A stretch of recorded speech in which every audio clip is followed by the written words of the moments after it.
Bonjour à vous tous, qui êtes très nombreux, et bienvenue. Bienvenue tout particulièrement à ceux qui nous rejoignent pour la première fois à l'AFA, à ce congrès. Bienvenue aussi à celles et ceux qui viennent de très loin, tout particulièrement. Il y a des gens qui viennent d'Espagne, de Barcelone, il y a des gens qui viennent de Suisse. Je vis ici depuis un bon nombre d'années, à Vichy, et je suis très heureuse de vous accueillir aujourd'hui dans cette ville qui est une ville d'eau. Qui est une ville d'eau depuis la période antique, depuis très très longtemps, et qui est une ville d'eau pas loin des montagnes d'Auvergne, des volcans d'Auvergne qui sont tout proches, et qui représentent le feu, même s'ils sont éteints depuis longtemps. D'où le thème du congrès, au feu, Shaoyang. Je suis très heureuse de vous accueillir. J'espère que ce congrès se passera bien pour vous. Tout au long du congrès, on vous donnera des indications par rapport au déroulement, des activités qui sont hors congrès. Où est-ce qu'on se donne rendez-vous, à quel endroit on se retrouve, quel est le trajet pour y aller. On pourra presque tout, on peut tout faire à pied, à condition de marcher un peu, mais pas beaucoup, 10 minutes au plus. Voilà, je vous souhaite un très très bon congrès, et maintenant je donne la parole à mon très cher président Gilles Andrès.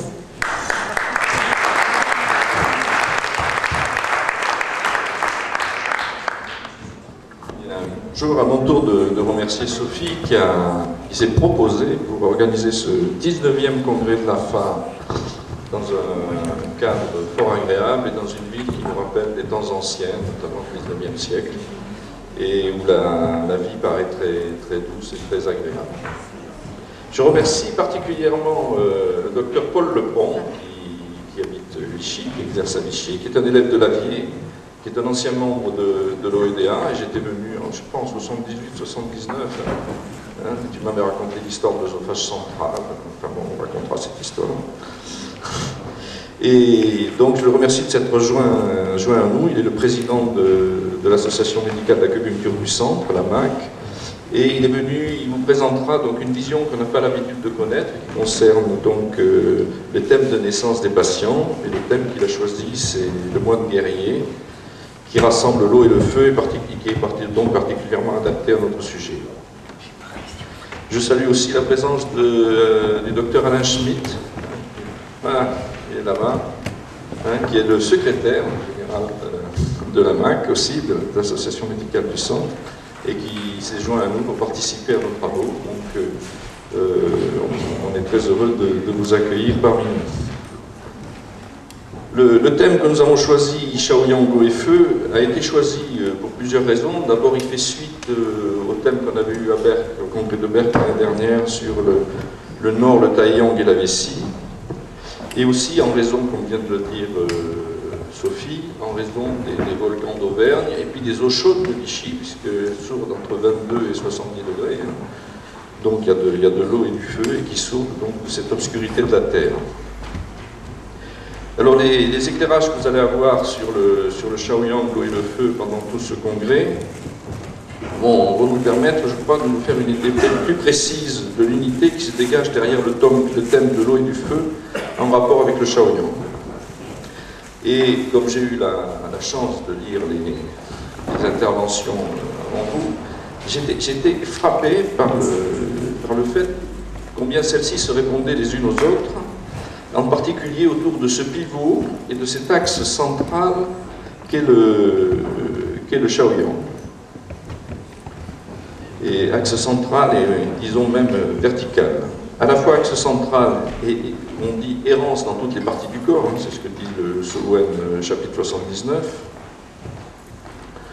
Le Shaoyang fait le lien entre l'origine, et c'est ce qu'on avait vu l'année dernière avec le Taiyang et les empreintes de l'invisible et le nord, et c'est pourquoi il fait le lien entre l'origine et la mise en mouvement dans le monde manifesté. C'est pour ça que la vésicule biliaire en particulier est à l'origine des commencements et à la mise en mouvement, et qu'elle répond aussi au bois.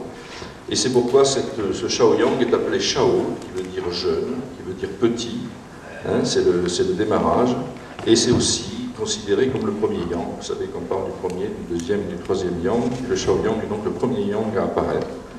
Et vous savez que la vésicule biliaire, quand on en parle, elle a un deuxième idéogramme, en dehors de ce premier, qui est un idéogramme simplifié, qui est le soleil au-dessus de l'horizon. Donc c'est bien la naissance de l'Est, etc. Alors je reviens sur la centralité, parce que la centralité donnée à la vésicule biliaire fait d'elle l'entraille de la rectitude et de l'essence médiane. La capacité décisionnelle qui s'enracine dans le vouloir du rein, dans le jeu, thésaurisateur de l'essence. C'est-à-dire qu'à la fois elle appartient à cet aspect central, elle est à la fois à la naissance et le démarrage, et en même temps elle s'enracine dans le nord, dans le rein, dans ce qui est du domaine de la réserve et de l'invisibilité. Ceci explique le fait qu'on attribue finalement à la vésicule biliaire cette capacité de décision, et que l'errance du Shaoyang n'est pas l'errance de l'angoisse, mais la possibilité d'aller dans toutes les parties du corps et de l'âme, sans perdre cette relation au centre et à la verticalité. Cette errance est nettement marquée dans les trajets des méridiens Shaoyang, et surtout pour la vésicule biliaire, qui circule entre l'avant et l'arrière, avec des allers-retours sur le crâne très spécifiques donc à ce méridien. Et de même, on peut dire que le triple réchauffeur fait partie de ces allers-retours dans tout le corps, puisque c'est lui qui représente d'une certaine façon la manifestation et qui enveloppe tout le tronc et qui protège et dirige les organes. Les deux aspects haut et feu du Shaoyang se retrouvent donc dans ces deux entrailles auxquelles les deux méridiens Shu et Tsu sont attachés. Le triple réchauffeur est à la fois la voie de l'eau et ministre du feu de Mingmen, ce que nous allons voir avec Jean-Marc. Il est émissaire du Yuan-Chi qui assure tout l'entretien de la vie.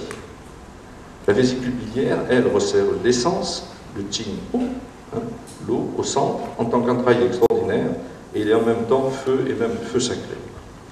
Ce feu est la base même de l'alchimie, où le régime du feu revêt une importance particulière, et Jean-Louis vous parlera de ce régime du feu en alchimie, qui est quelque chose qui est un secret alchimique. Donc j'espère qu'il va nous révéler la réalité du régime du feu. Nous verrons aussi comment toutes ces fonctions se retrouvent au niveau des points, les deux Shaoyang bien sûr, mais aussi au niveau d'autres points, comme ceux qui sont situés sur les lignes du corps. Par exemple, vous avez la ligne du 7 Toumaï, avec le 19V à côté, qui est le point chou de la vésicule biliaire, le 48V, et puis aussi les points qui sont liés au triple réchauffeur sur les 6 et sur Toumaï, le 5 Toumaï, le 22V et le 51V. Donc on verra quel lien il y a non seulement sur les points du Shaoyang, mais aussi sur d'autres points qui sont liés à la vésicule biliaire et au triple réchauffeur. Ces aspects peuvent paraître théoriques, mais ils sont quand même le fondement de la compréhension profonde de nos patients et ouvrent des perspectives pratiques souvent insoupçonnées. Nous verrons ainsi les incidences sur la connaissance de l'action des points liés au triple réchauffeur et à la vésicule biliaire, ainsi que sur des aspects plus particuliers, comme la ménopause, c'est Josiane qui nous parlera de ça, des prolongements dans le massage avec Gérard Archange, et puis, on en a parlé hier lors de la journée de Pécondré, sur la parole et le souffle avec Jean-Marc Essalé. Ce travail de l'Association française d'acupuncture montre combien l'étude des données traditionnelles est riche d'un enseignement inépuisable, et je me réjouis de l'apport que chacun fait dans cette orientation qui nous ouvre les portes de la vie. Merci à vous tous d'être là. Merci à tous ceux qui donnent de leur peine et de leur sueur. Merci à votre convivialité et à votre fidélité. Je vous souhaite un bon congrès.